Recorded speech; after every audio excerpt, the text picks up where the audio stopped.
نحمده ونصلي على رسوله الكريم اما بعد فاعوذ بالله من الشيطان الرجيم بسم الله الرحمن الرحيم رب اشرح لي صدري ويسر لي امري واحلل عقدة من لساني يفقهوا قولي ربنا زدنا علما.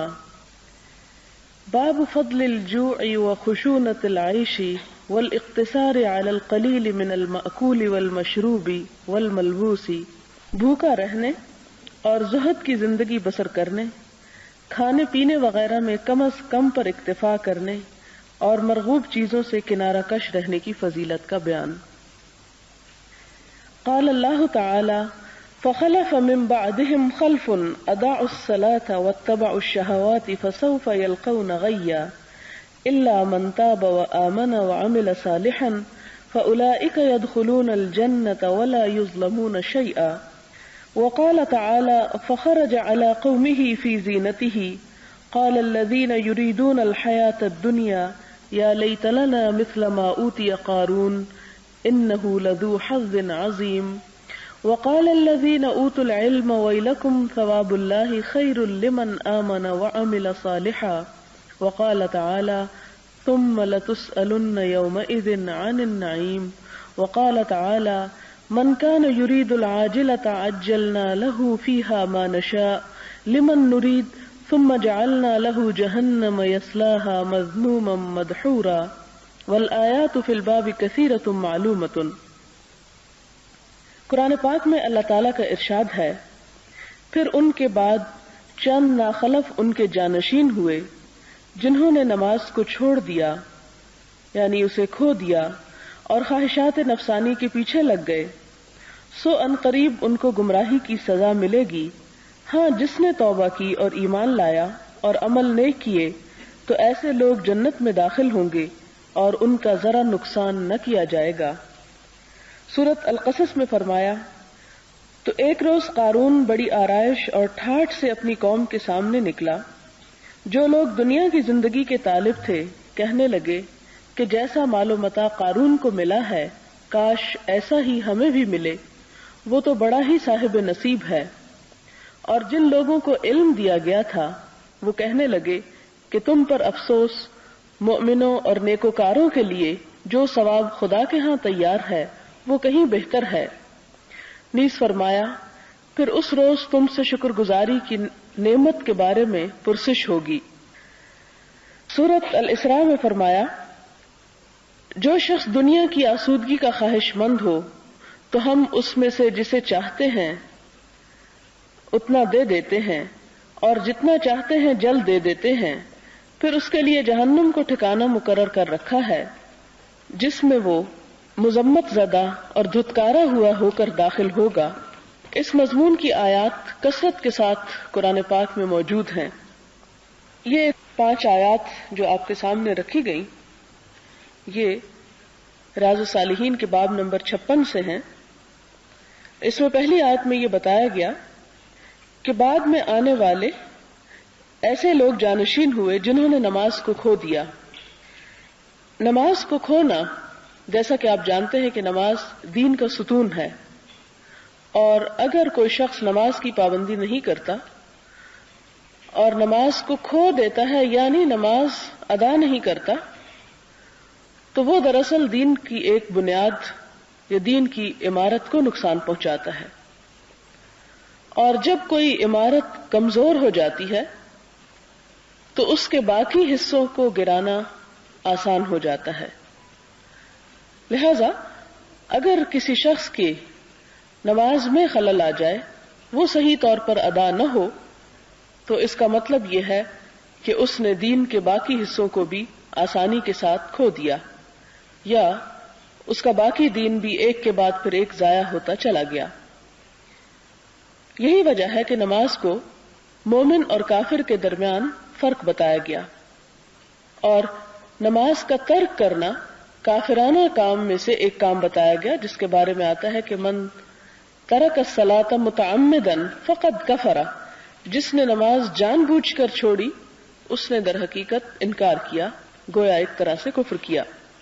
یعنی اس شخص کو ہم کافر تو نہیں کہیں گے لیکن اس کا وہ عمل ایک کافرانہ عمل قرار پائے گا. لیکن یہاں جس موضوع پہ یہ آیت لائی گئی ہے وہ صرف نماز کو چھوڑنے کے بارے میں نہیں ہے، بلکہ نماز چھوڑنے کا سبب بتایا گیا ہے کہ نماز انسان کب ترک کرتا ہے. تو اس کی جو یہاں وجہ بتائی گئی وہ یہ کہ دنیا کی محبت میں یا غفلت کی وجہ سے. تو ایسی غفلت کی وجہ سے اور دنیا کی محبت میں جب نماز چھوڑی جائے تو اس کے بارے میں فرمایا کہ فسوف یلقون غیا، کہ انہیں ضرور اس گمراہی کی سزا ملے گی. اور غی کا لفظ جو ہے یہ جہنم کی ایک گھاٹی کا نام بھی ہے کہ ان کی سزا کے طور پر انہیں وہ جگہ ملے گی.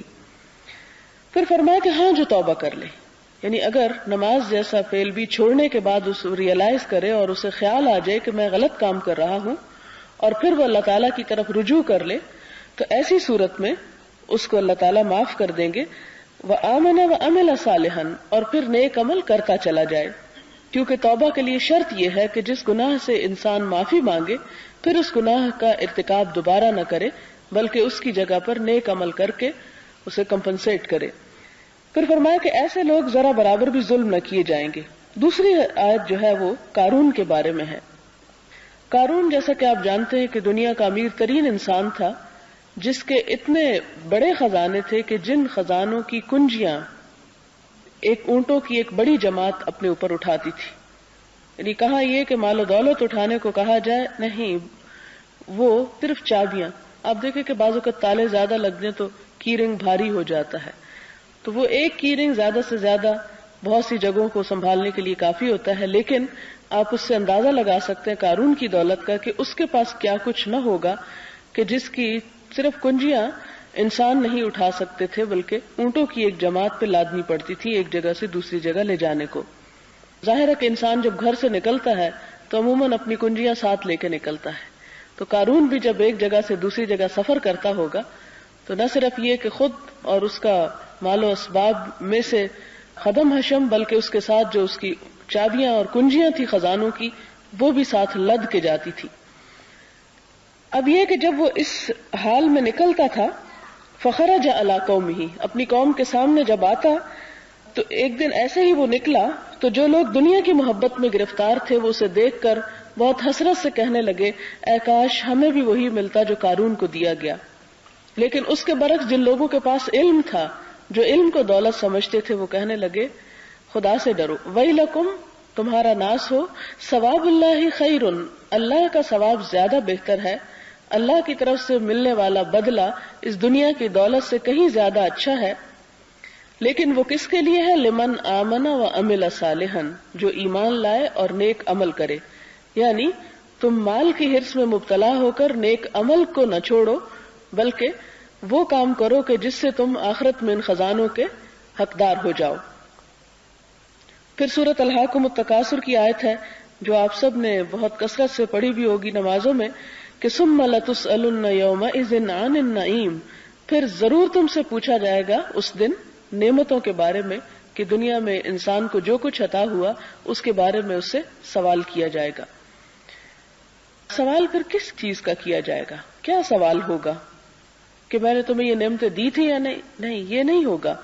سوال یہ ہوگا کہ ان نعمتوں کو پا کر تم نے کتنا شکر ادا کیا اور اس مال کو پا کر اللہ کا کتنا حق ادا کیا اور اللہ کے بندوں کا کتنا حق ادا کیا.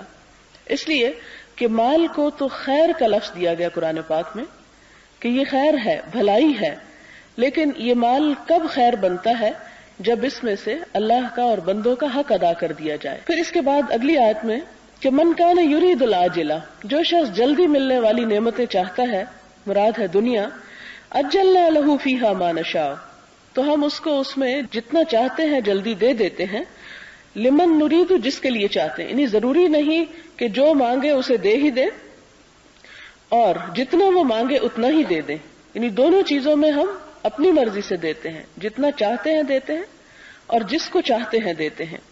ثم جعلنا لہ جہنم، پھر آخرت میں اس کا ٹھکانہ جہنم کر دیتے ہیں. یعنی اس کا کیا مطلب ہے کہ ہم دنیا کی کوئی نعمت اور دنیا کی کوئی بھلائی ہی نہ مانگے کہ آخرت میں پھر جہنم ملے گی. یہ اس آیت کا مطلب نہیں ہے. اس کا مطلب یہ ہے کہ اگر کوئی شخص اپنے نیک کاموں کا صلہ بس یہ چاہتا ہے کہ دنیا ہی میں مل جائے اور اس لیے نہیں کرتا کہ اس سے وہ اپنے آخرت کے گھر کو سنوار سکے، تو اس کی یہ نیکی اس کے لیے فائدہ مند نہ ہوگی، بلکہ اسے آخرت میں اس کا کوئی بھی وزن نہ دیا جائے گا، جیسے کہ سورۃ الکہف میں بھی آتا ہے وَلَا نُقِيمُ لَهُمْ يَوْمَ الْقِيَامَةِ وَزْنًا، کہ ہم ان کے لیے قیامت میں کوئی وزن قائم نہ کریں گے۔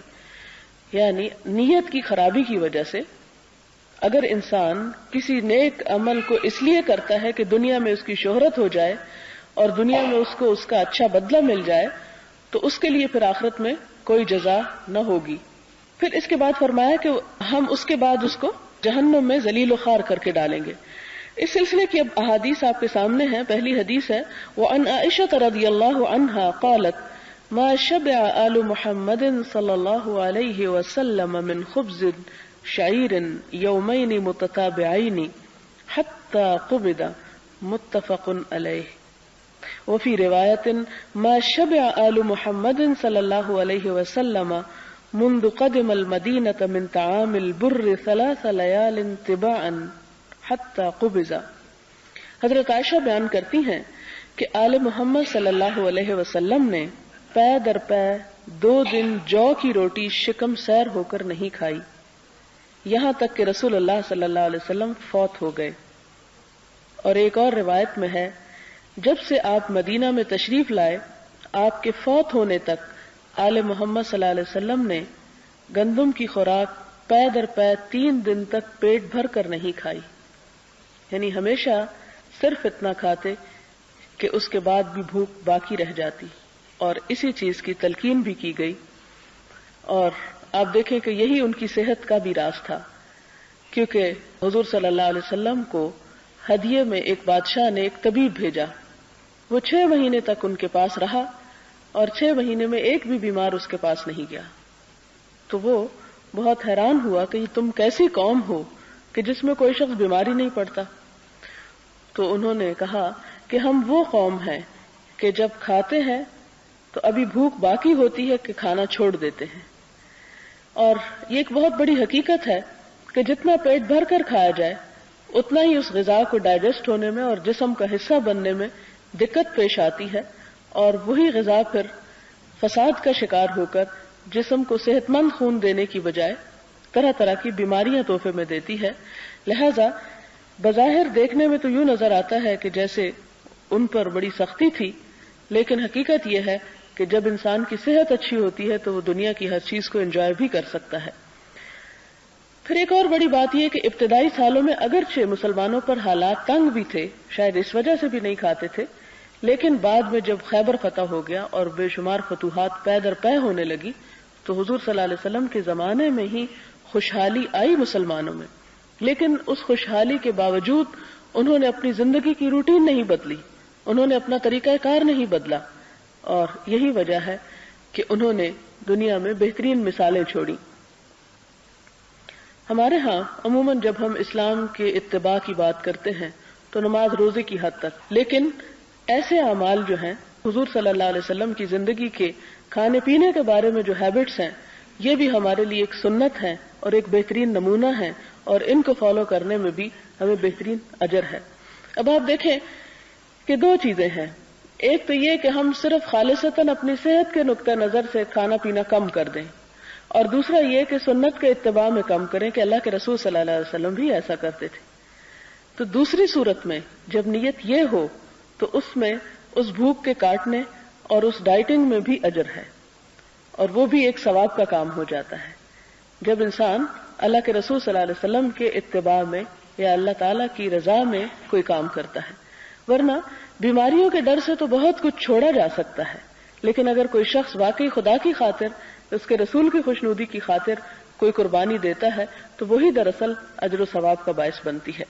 تو ایسے تمام چیزوں میں انسان کو اپنی نیت دوسری طرف موڑ لینی چاہیے۔ وعن عروة عن عائشة رضی اللہ تعالی عنہا انها كانت تقول والله يا ابن اختي ان كنا ننظر الى الهلال ثم الهلال 3 أهلة في شهرين وما اوقد في ابيات رسول الله صلى الله عليه وسلم نار قلت يا خالة فما كان يعيشكم قالت الاسودان التمر والماء إلا أنه قد كان لرسول الله صلى الله عليه وسلم جيران من الأنصار وكانت لهم منايح وكانوا يرسلون إلى رسول الله صلى الله عليه وسلم من ألبانها فيسقينا متفق علیہ. حضرت عروہ حضرت عائشہ سے روایت کرتے ہیں، حضرت عائشہ فرمایا کرتی تھیں، اے میرے بھانجے، اللہ کی قسم بے شک ہم ایک چاند دیکھتے، پھر دوسرا، غرض 2 ماہ میں 3 چاند دیکھتے، یعنی ایک شروع میں، پھر دوبارہ، اور پھر تیسرا جب شروع ہو جاتا. اس عرصے میں رسول اللہ صلی اللہ علیہ وسلم کے گھر میں آگ نہیں جلتی تھی، یعنی مستقل 2 مہینے آگ جلانے کی ضرورت ہی نہیں پیش آتی تھی. میں نے پوچھا، خالہ تمہاری گزران کیسے ہوتی تھی، یعنی پھر تم زندہ کیسے رہتے تھے؟ حضرت عائشہ نے جواب دیا، ہماری گزران 2 سیاہ چیزوں یعنی کھجور اور پانی پر تھی. اور بات اتنی ہے کہ پڑوسی کچھ انصاری تھے، ان کے پاس دودھ والی اونٹنیاں تھیں، اور وہ رسول اللہ صلی اللہ علیہ وسلم کی خدمت میں دودھ بھیج دیا کرتے تھے اور آپ ہمیں پلا دیتے. یعنی کھجور بھی ایک مکمل غذا ہے اور دودھ بھی ایک مکمل غذا ہے. آپ دیکھیں کہ چھوٹے بچے جو کچھ نہیں کھاتے، صرف دودھ پیتے ہیں، تو وہ دودھ ان کی تمام ضروریات کو پورا کرتا ہے، حالانکہ وہ گروئنگ ایج میں ہوتے ہیں. تو دودھ بذات خود ایک مکمل غذا ہے، لہٰذا یہ 2 چیزیں ان کو کافی ہو جاتی تھی. وعن ابی سعید المقبوری عن ابی ہریرہ رضی اللہ عنہ انہ مر بقوم بین ایدیہم شاة مصلیۃ فدعوہ فابى ان یأکل وقال خرج رسول اللہ صلی اللہ علیہ وسلم من الدنیا ولم یشبع من خبز الشعیر. رواہ البخاری. حضرت ابو سعید مقبوری حضرت ابو ہریرہ سے روایت کرتے ہیں کہ وہ ایک قوم کے پاس سے گزرے جن کے سامنے بھنی ہوئی بکری تھی. انہوں نے حضرت ابو ہریرہ کو بھی دعوت دی، لیکن انہوں نے کھانے سے انکار کر دیا اور فرمایا، رسول اللہ صلی اللہ علیہ وسلم دنیا سے رخصت ہو گئے اور کبھی جو کی روٹی بھی پیٹ بھر کر نہ کھائی. تو اس سے آپ اندازہ کر سکتے ہیں کہ صحابہ کرام کو حضور صلی اللہ علیہ وسلم کے اتباع اور کیسی سچی محبت تھی کہ آپ کی ہر چیز میں وہ اتباع کرتے تھے، اور ہمارا اتباع تو صرف آسان چیزوں میں ہے. حضرت انس بیان کرتے ہیں کہ نبی صلی اللہ علیہ وسلم نے وفات تک کبھی دسترخوان پر کھانا نہیں کھایا اور نہ کبھی انتقال تک میدے کی چپاتی کھائی. اور ایک اور روایت میں ہے، آپ نے کبھی بھی سالم بھنی ہوئی بکری نہیں دیکھی، یعنی جس طرح عربوں کے ہاں کہ پورے کا پورا ذبح کر کے روسٹ کر لیا جائے، آپ صلی اللہ علیہ وسلم کے دسترخوان پر ایسی کوئی چیز نہ ہوتی تھی. اور دوسرا یہ کہ میدے کی چپاتی نہیں کھاتے، اور کبھی ایک مرتبہ بھی نہیں کھائی. اور اب جدید تحقیقات یہ بات ثابت کرتی ہیں کہ میدا جو ہے وہ میدے کی روٹی سے یا میدے کی چیزوں سے جتنا متاثر ہوتا ہے اتنا کسی اور چیز سے نہیں. اور اب ہم تو میدے کے پیچھے بھاگ رہے ہیں، لیکن ترقی یافتہ قومیں اب بران کی طرف لوٹ رہی ہیں اور انہی اصل چیزوں کی طرف کہ جو انسانی صحت کے لیے واقعی ضروری ہیں. میں ایک میگزین پڑھ رہی تھی تو اس میں کوئی رپورٹ ایسی شائع ہوئی بھی تھی، افریقن کنٹریز کا لکھا ہوا تھا کہ وہاں کے لوگ بران زیادہ یوز کرتے ہیں. نیچرلی جیسے ہمارے ہاں بھی کچھ عرصہ پہلے بہت زیادہ نفیس غذاؤں کی بجائے گھر کا آٹا جسے کہتے ہیں اس کی روٹی وغیرہ زیادہ بنتی تھی. تو معلومات اکٹھی کر کے انہوں نے لکھا ہوا یہ تھا کہ وہاں کے لوگ معدے کی، پیٹ کی بیماریوں کے بہت کم شکار ہوتے ہیں بنسبت ان ملکوں کے کہ جہاں پر بران استعمال نہیں کیا جاتا اور صرف میدا یا اس قسم کی اس سے بنائی ہوئی چیزیں استعمال کی جاتی ہیں. پھر اس کے بعد اگلی حدیث ہے، حضرت نعمان بن بشیر بیان کرتے ہیں کہ میں نے تمہارے نبی صلی اللہ علیہ وسلم کو دیکھا ہے کہ آپ کو ردی کھجوروں سے اس قدر دستیاب نہ تھی کہ آپ ان سے شکم سیر ہو کر کھاتے. یعنی بعض اوقات ایسی کھجوریں ہوتی تھی کہ جو ہوں تو بے شک کثرت میں، لیکن ان میں سے اتنا نہیں نکلتا تھا کہ جسے انسان کھا کر اپنا پیٹ بھر سکے. حضرت سہل بن سعد بیان کرتے ہیں کہ جب سے آپ کو اللہ تعالیٰ نے مبعوث فرمایا، وفات تک آپ نے میدے کی روٹی نہیں دیکھی، یعنی چھنے ہوئے آٹے کی روٹی. سہل بن سعد سے پوچھا گیا، کیا عہد رسالت مآب میں تمہارے پاس چھلنیاں تھیں؟ اس نے جواب دیا کہ آپ کے مبعوث ہونے سے لے کر وفات تک کبھی آپ نے چھلنی نہیں دیکھی. اس سے پوچھا گیا کہ تم جو کی روٹی بغیر چھنے کیسے کھاتے تھے، یعنی اس کے اندر تو اتنا وہ سخت برادہ اس کا ہوتا ہے. اس نے کہا کہ ہم اس کو پیس لیتے اور پھونک مارتے، جو اڑنا ہوتا اڑ جاتا اور جو باقی رہ جاتا اس کو ہم بیچ میں گوند لیتے. یعنی وہ بہت زیادہ وہ بھی باریک نہ ہوتا تھا یا اسے الگ نہیں کیا گیا ہوتا تھا. اگلی حدیث حضرت ابو ہریرہ سے ہے. بیان کرتے ہیں کہ ایک رات رسول اللہ صلی اللہ علیہ وسلم گھر سے باہر تشریف لائے تو وہاں حضرت ابو بکر اور حضرت عمر بھی موجود تھے. آپ نے پوچھا اس وقت تم لوگوں کو تمہارے گھروں سے کس چیز نے نکالا ہے؟ تو انہوں نے جواب دیا یا رسول اللہ بھوک نے ہمیں نکالا ہے. آپ نے فرمایا اور مجھے بھی قسم ہے اس ذات پاک کی جس کے ہاتھ میں میری جان ہے اسی چیز نے نکالا ہے جس نے تم دونوں کو گھر سے باہر نکالا ہے. چلو پس وہ دونوں آپ کے ساتھ چلے. پس آپ ایک انصاری کے گھر پہنچے لیکن انصاری گھر میں موجود نہ تھے. اس کی بیوی نے آپ کو دیکھ کر خوش آمدید کہا. رسول اللہ صلی اللہ علیہ وسلم نے اس سے دریافت فرمایا کہ فلاں انسان کہاں ہے؟ اس نے جواب دیا وہ ہمارے لیے میٹھا پانی لینے گیا ہے. اتنے میں انصاری بھی آ گیا. انصاری نے رسول اللہ صلی اللہ علیہ وسلم اور آپ کے ساتھیوں کو دیکھ کر فرمایا الحمدللہ آج مجھ سے زیادہ کوئی شخص زیادہ معزز اور مکرم مہمانوں والا نہیں ہے. یعنی وہ حضور صلی اللہ علیہ وسلم اور آپ کے ساتھیوں کو دیکھ کر بہت خوش ہوا اور کہنے لگا کہ آج سے زیادہ کوئی عزت والا مہمان میرے گھر نہیں آیا. اتنا کہا اور وہ چلا گیا اور ان کے پاس کھجوروں کا ایک خوشہ لایا جس میں گدری اور پختہ تازہ کھجوریں تھی اور اس نے کہا کھائیے اور خود اس نے ایک چھری لی. رسول اللہ صلی اللہ علیہ وسلم نے اس سے فرمایا کہ دودھ والی بکری سے بچنا. یعنی اگر ہماری دعوت کرنا ہی چاہتے ہو تو ایسی بکری مت ذبح کرنا جو دودھ دیتی ہو. پس اس نے ان کے لیے بکری ذبح کی. ان سب نے بکری کا گوشت اور کھجوریں کھائیں اور پانی پیا. جب شکم سیر ہو گئے تو رسول اللہ صلی اللہ علیہ وسلم نے حضرت ابو بکر اور حضرت عمر کو مخاطب کرتے ہوئے فرمایا قسم ہے اس ذات کی جس کے قبضے میں میری جان ہے قیامت کے دن ضرور تم سے ان نعمتوں کا سوال ہوگا. تم کو تمہارے گھروں سے بھوک نے نکالا پھر تم اپنے گھروں کو واپس نہیں لوٹ رہے ہو یہاں تک کہ تمہیں یہ نعمتیں حاصل ہوئی ہیں. یعنی اللہ تعالیٰ نے جو کچھ تمہیں کھلایا ہے اس پر اب شکر ادا کرو کیونکہ ان کے بارے میں پوچھ ہوگی کہ یہ نعمتیں استعمال کر کے پھر رب کا کتنا حق ادا کیا. جس انصاری کے پاس آپ اور آپ کے دونوں ساتھی تشریف لے گئے تھے اس کا نام ابو الحیثم بن التحیان تھا. اس طرح کی ایک اور روایت ترمذی میں مذکور ہے. حضرت خالد بن عمر ادبی بیان کرتے ہیں کہ ہم کو عتبہ بن غزوان نے خطبہ دیا جب وہ بصرہ کے امیر تھے تو اللہ کی حمد و ثنا کے بعد اس نے کہا اما بعد پس تحقیق دنیا ختم ہونے کا اعلان کر رہی ہے اور بڑی تیزی کے ساتھ منہ کو پھیر کر بھاگ رہی ہے اور دنیا سے صرف اتنا حصہ باقی ہے جتنا کہ برتن کے نچلے حصے میں پانی رہ جاتا ہے جس کو وہ پیتا ہے. اور بے شک تم نے اس دنیا سے ایسے گھر کی طرف جانا ہے جو کبھی فنا نہ ہوگا.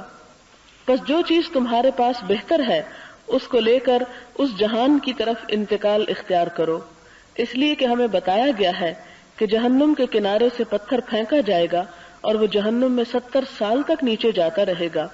اس کے باوجود جہنم کی گہرائی تک نہ پہنچ سکے گا. اللہ کی قسم جہنم کو بھرا جائے گا. کیا تمہیں اس پر کچھ تعجب ہے؟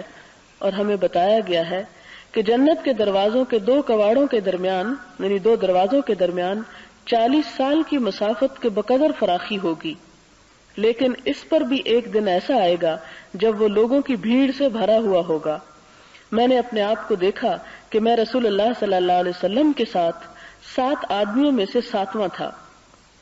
ہماری خوراک صرف درختوں کے پتے تھے یہاں تک کہ ہماری باچھیں زخمی ہو گئیں. میں نے ایک چادر کو حاصل کیا اور اس کو اپنے درمیان سعد بن مالک کے نصف کر دیا. آدھے نصف کے ساتھ میں نے تیبند بنایا اور دوسرے نصف کا سعد بن مالک نے تیبند بنایا.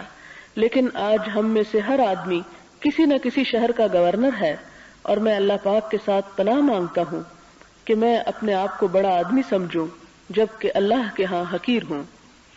یہاں پر حضور صلی اللہ علیہ وسلم کے ایک صحابی کا واقعہ بیان کیا جا رہا ہے کہ جو اپنے لوگوں کو خطبہ دینے کے لیے کھڑے ہوئے جبکہ وہ بصرہ کے امیر تھے اور خطبہ دیتے ہوئے کیا کہا دنیا کی حیثیت بتائی کہ دنیا ختم ہونے کو پہنچی ہوئی ہے.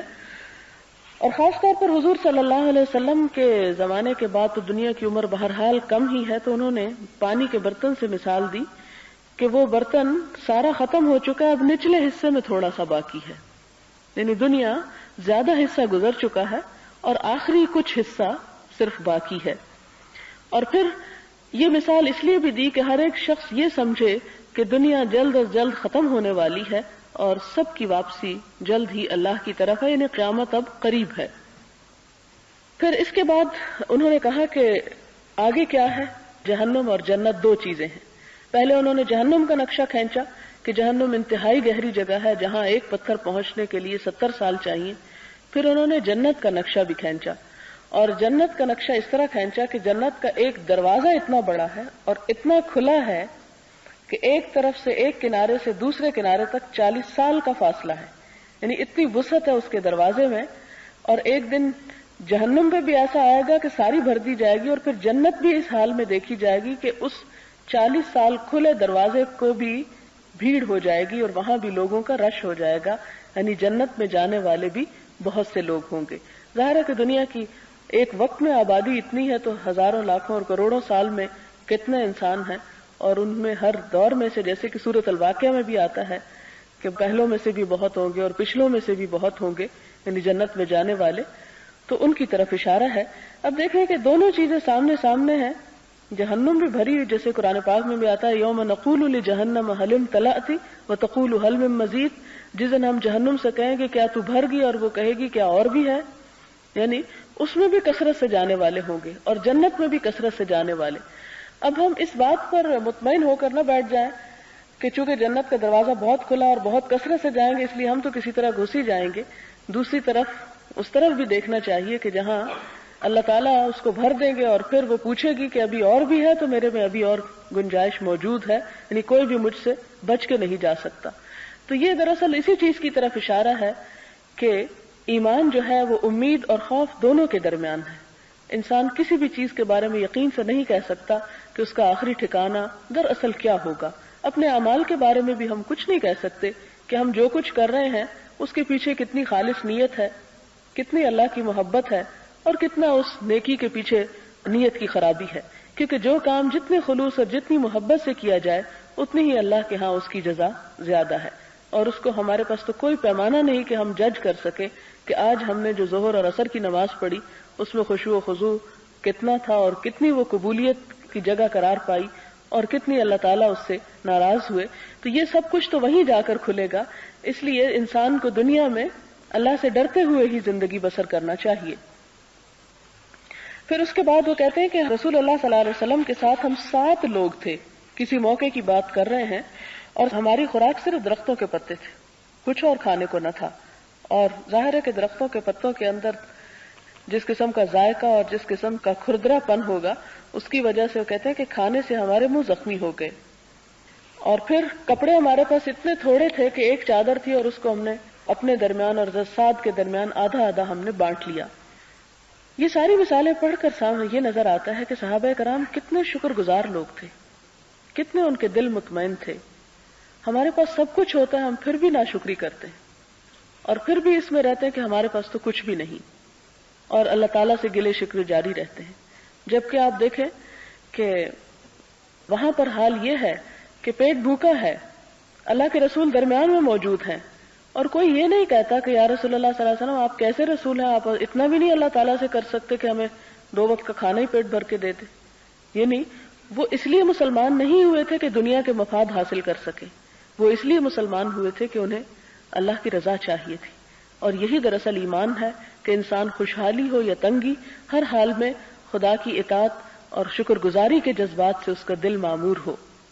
پھر اس کے بعد وہ کہنے لگے کہ آج ہم میں سے ہر آدمی، یعنی صحابہ کرام میں سے تقریباً سب صحابہ کسی نہ کسی شہر کے گورنر ہیں، یعنی انہیں اللہ نے دنیا میں بھی بہت کچھ دے دیا اسلام کی بدولت، لیکن اس کے باوجود ان کے دلوں میں کسی قسم کا غرور اور تکبر نہ تھا۔ اور کیوں نہ تھا؟ وہ ہمیشہ یہ دیکھتے تھے کہ اللہ کی نظر میں ہمارا مقام کیسا ہے، یہ نہیں دیکھتے تھے کہ لوگوں کی نظر میں مقام کیسا ہے۔ اور پھر جب ایک انسان اللہ کی نظر میں اپنا مقام بنانے کی کوشش کرتا ہے تو پھر وہ اس بات سے بے نیاز ہو جاتا ہے کہ لوگ اس کے بارے میں کیا خیال رکھتے ہیں۔ اور جب اللہ تعالیٰ کسی سے محبت کرتے ہیں اور اللہ تعالیٰ کی نظر میں کوئی عزیز ہوتا ہے تو وہ دنیا والوں کے دلوں میں بھی اس کی محبت پیدا کر دیتا ہے اور اس کا مقام اور عزت خود بخود بڑھا دیتا ہے۔ اگلی حدیث ہے حضرت ابو موسیٰ اشعری سے، کہتے ہیں کہ حضرت عائشہ نے ہمیں ایک چادر اور گاڑے کا تہبند نکال کر دکھایا، یعنی موٹے کپڑے کا، اور کہا کہ رسول اللہ صلی اللہ علیہ وسلم نے ان 2 چادروں میں انتقال فرمایا، یعنی جس دن انہوں نے انتقال کیا تو یہ کپڑے آپ کے اوپر تھے، تو ان کی وفات کے بعد وہ ظاہر کپڑے سنبھال کر بطور نشانی رکھ لیے ہوں گے، تو وہ نکال کر انہیں اس لیے دکھایا کہ دیکھو حضور صلی اللہ علیہ وسلم کا لباس کیا تھا۔ ظاہر ہے کہ حضرت عائشہ کی وفات جو حضور صلی اللہ علیہ وسلم کے 48 سال بعد ہوئی، تو 20-30 سال بعد اگر ایک شخص نکال کے دکھاتا ہے تو نئی جنریشن کے لیے تو وہ ایک بہت ہی نئی چیز تھی۔ حضرت سعد بن ابی وقاص بیان کرتے ہیں کہ میں عرب میں سب سے پہلا انسان ہوں جس نے جہاد فی سبیل اللہ میں تیر پھینکا، اور ہم رسول اللہ صلی اللہ علیہ وسلم کی محبت میں جہاد کرتے، اور ہماری خوراک کیکر کے پتوں کے علاوہ اور کچھ نہ تھی، یہاں تک کہ ہم بکری کے سینگوں کی طرح قضائے حاجت بیٹھتے تھے، یعنی اجابت خشک ہوتی تھی، کیونکہ ظاہر ہے کہ اگر جانوروں والی خوراک انسان کھائے تو اس کی اجابت بھی پھر جانوروں کی طرح ہی ہوگی، کیونکہ نہ اس میں گھی اور نہ ہی کوئی اور ایسی چیز کہ جس سے کسی قسم کی اسے تراوت ہو جسم کو۔ اور آپ دیکھیں کہ جہاد کی بات ہو رہی ہے، ہمیں تو اگر ایک دن کھانے کو نہ ملے تو ہم کہتے ہیں ہمارا سر دکھ گیا اور اب ہم اور کچھ بھی، ہم نماز بھی پڑھنے سے عاجز ہیں۔ یعنی جب بھی کوئی ہم پہ مشکل خدا نخواستہ آتی ہے، کوئی تنگی آتی ہے، تو سب سے پہلے ہمارا کیا کام ہوتا ہے؟ اللہ تعالیٰ سے ناراض ہونا، اور جو چھوٹی موٹی عبادت یا ذکر یا خدا کا کوئی دین کا کام کر رہے ہیں سب سے پہلے اس سے دستبردار ہوتے ہیں۔ حالانکہ خوشحالی بھی اللہ تعالیٰ کی طرف سے آتی ہے اور تنگی بھی اسی کی طرف سے، لہذا ایک بندہ مومن کا حال دونوں حالتوں میں یہی ہونا چاہیے کہ خواہ خوشحالی ہو یا تنگ دستی ہو، دونوں حالتوں میں اس کا دل خدا کی طرف مائل ہو اور اس کا شکر ادا کرتا رہے، کیونکہ اللہ کا وعدہ ہے کہ اگر تم شکر گزار رہے تو میں تمہیں اور زیادہ نوازوں گا۔